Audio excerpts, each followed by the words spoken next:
by Agence France Presse.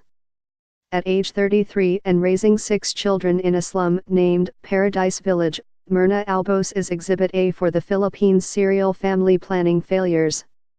The plumber's wife already had 4 children by the time a family planning law was passed in December 2012, but she had 2 more after opponents blocked it and the government health center near her shanty ran out of birth control pills. This photo taken on October 10, 2017 shows Myrna Albos, 33, carrying her child as she walks down to their house in a slum area in Manila. AFP photo/Ted Aljib/Manila Bulletin. I don't want any more children. Sending all of them to school is an effort.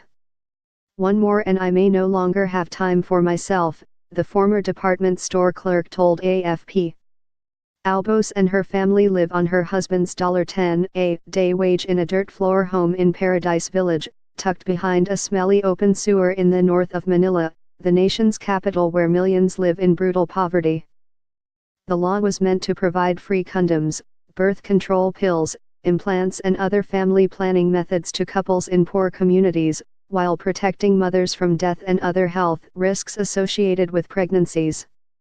The law was hailed then as a big victory for the rights of the poor, finally overcoming the powerful Catholic Church and their socially conservative allies in Congress. The Philippines, a former Spanish colony, is the Church's Asian bastion with 80% of the nation's 103 million people Catholic.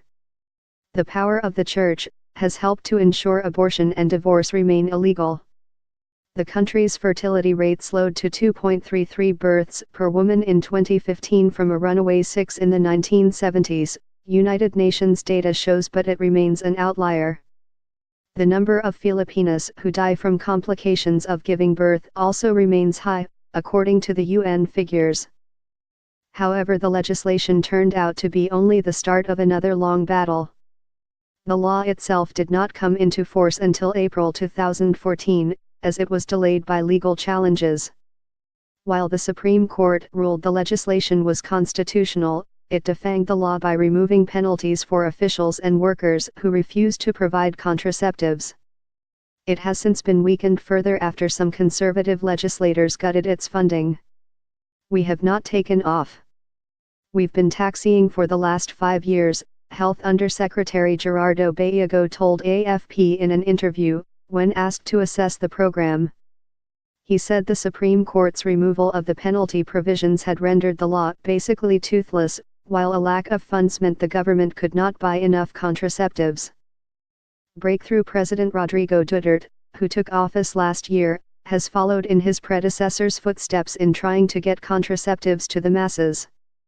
His Food and Drug Administration, FDA, this month ruled that dozens of contraceptives, including implants and pills, were not abortion-inducing and thus the government could distribute them for free. Condoms were not subject to the challenge, but only 2% of Filipino men use them, according to the health department. This is partly due to men not wanting to use them, and their expense.